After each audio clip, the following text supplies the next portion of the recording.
Everyone, this is Monika Dadij. कैसे हैं आप सब? आई होप सब अच्छे होंगे। और आज मेरा आरआरबी क्लर्क मेंस का एग्ज़ाम था, सेकंड शिफ्ट थी, 1 बजे रिपोर्टिंग टाइम था।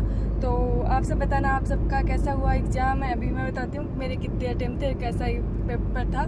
तो फर्स्ट ऑफ ऑल जैसे अपना पैटर्न आरआरबी पीओ मेंस का था, रीजनिंग, फिर कंप्यूटर, देन उसके बाद जीए और फिर हिंदी, इंग्लिश, जो भी आप अटेम्प्ट कर रहे हो, और फिर क्वांट। ठीक है, यही था। और सबसे पहले रीजनिंग खुला, तो रीजनिंग में डाटा सफिशिएंसी वाले क्वेश्चन थे। मतलब एक वो आते ना कथन 1 कथन 2 वाले की कौन से हो रहे हैं स्टार्टिंग में, वो क्वेश्चन थे। वो क्वेश्चन 3-4 थे। उसमें पजल्स का था और एक क्वेश्चन था कि इसको याद है कि इसका बर्थडे इस दिन था, उसको याद है उसका इस दिन था। 2 क्वेश्चन थे, वो थे, है ना।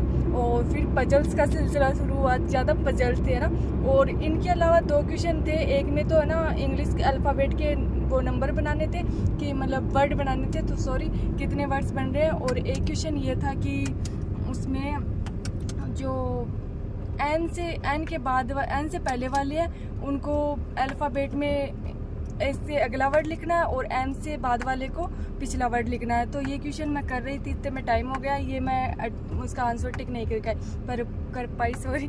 और क्वेश्चन और सारी पजल्स थी। एक पजल तो थी उस पर ईयर बेस्ड थी, और एक बॉक्स वाली पजल थी, और एक पजल लाइन में थी जिसमें फेस नहीं दिए हुए थे। नॉर्थ और साउथ दिया हुआ था, उसमें अपन को बताना था कि कितने कैसे बैठ रहे हैं। ठीक है, तो पजल इजी थी, जो भी अटेम्प्ट कर रही थी मैं उस टाइम पे बन रही थी, कुछ फंसने वाला नहीं था।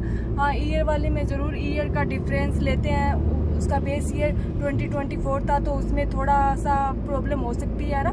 तो वो था। एक तो ओवरऑल मेरे रीजनिंग में 38 अटेम्प्ट है। ठीक है, आप सब बताना आपके कितने हैं। उसमें मैंने 2 क्वेश्चन छोड़े थे। एक मैंने बताया कि वो अल्फ़ाबेट कितने वो इंग्लिश के कितने वर्ड बन रहे हैं, वो तो कभी भी प्री में भी श्योर नहीं होते, तो वो तो छोड़ना ही था। और एक जो था कि उसमें एन से पहले रैम के बाद वाले, वो मैं कर रही थी, बट उसमें टाइम पूरा हो गया तो नहीं कर पाई। देन उसके बाद में कंप्यूटर खुला। कंप्यूटर क्वाइट जैसे आरआरबी पीओ का था उसी टाइप का था, क्वेश्चन डायरेक्ट थे, ज़्यादातर शॉर्टकट कीज भी पूछी हुई थी। और इसमें मैंने टोटल 35 अटेम्प्ट किए हैं, और 35 का मैं पूरा नहीं बोल सकती कि 100% श्योरिटी है, क्योंकि आपको पता है कंप्यूटर जीए में 100% तो नहीं रहती है ना।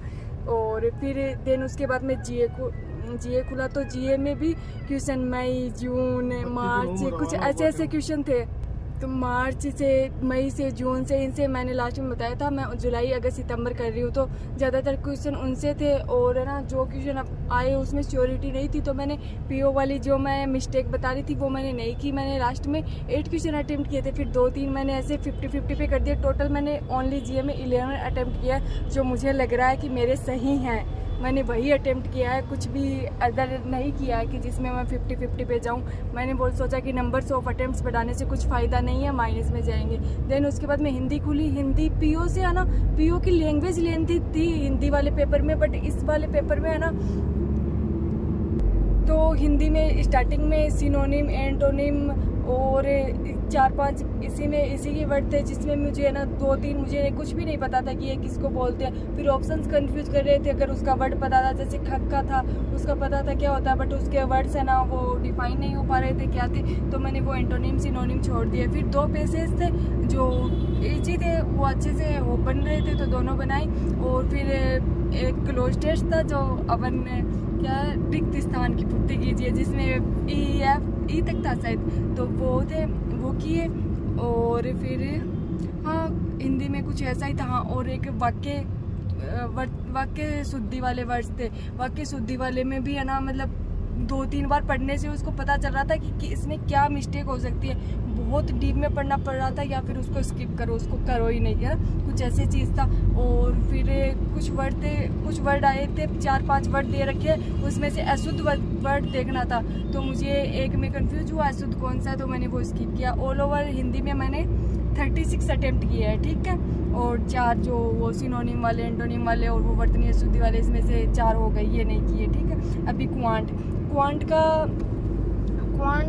में एक तो सिंप्लीफिकेशन था, 5 क्वेश्चन सिंप्लीफिकेशन के थे। क्वाड्रेटिक इक्वेशन थी, 3 थी या तीन थी शायद, 3 क्वाड्रेटिक इक्वेशन थी और DI थी, एक DI तो थी जिसमें ऑफलाइन ऑनलाइन डाटा का डिफरेंस दे रखा है और एक में उसका ऑफलाइन का परसेंटेज दे रखा है। तो कुछ को कन्फ्यूजन था ये निकलेगा कैसे, तो मैं अभी बता देती हूँ बाद। और उसमें ऑफलाइन का परसेंटेज दे रखा था, तो जैसे ऑफलाइन का 20 है तो ऑनलाइन का 80 हो जाएगा, उन दोनों का डिफरेंस 60 है और उनका डिफरेंस दे रखा अपन को, तो 60% की वैल्यू उस डिफरेंस के इक्वल हो जाएगी। देन सभी डाटा ऐसे ही निकल जाएंगे, ठीक है। इसमें क्वेश्चन बहुत बड़ा था तो मैंने स्किप किया, मैंने सोचा इसके अपन 2 अर्थमेटिक क्वेश्चन करेंगे, इतना बड़ा करेंगे।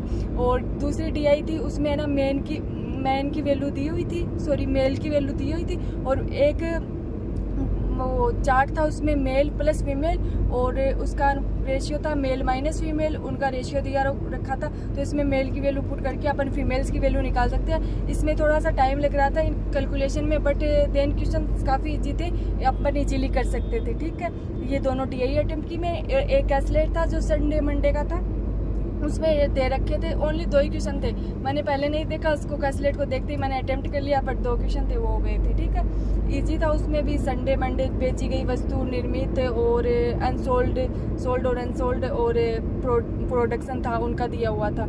और फिर मैंने 1-2 अर्थमेटिक के क्वेश्चन किए। एक अर्थमेटिक का क्वेश्चन था, अगर आपको याद हो तो आप बताना, कि उसमें है ना SP CP और उसका कुछ डिफरेंस MP और SP का x दे रखा था और SP CP का x प्लस 30 माइनस 30 कुछ ऐसे दे रखा था। मेरे उसकी वैल्यू 230 आ रही थी, बट ऑप्शन में थी नहीं। मैंने 2-3 बार चेक किया, फिर नहीं हुआ, तो ठीक है, उस टाइम भी पूरा हो चुका था। मतलब 2-3 जगह मैं पेपर में फंसी कि हाँ ये अटेम्प्ट करना नहीं चाहिए था मुझे, उसके चक्कर में अटेम्प्ट से क्वांट में गिरे हैं। क्वांट में टोटल मेरे 24 अटेम्प्ट है, अगर कहीं स्टक नहीं हुई होती तो ऑफकोर्स 28-27 तक इतना तो क्रॉस कर ही लेती, बट 24 अटेम्प्ट है। सो ओवरऑल मेरे अटेम्प्ट 144 है, जो मुझे ठीक लग रहे हैं फिलहाल, क्योंकि मैंने इस बार गेस वर्क नहीं किया, उसके बाद भी अटेम्प्ट ठीक जा रहे हैं। तो आप सब बताना आपका कैसा हुआ, कितने अटेम्प्ट्स है, GA कैसा रहा और सब पेपर और सारे सेक्शन कैसे कैसे गए। Okay, thank you.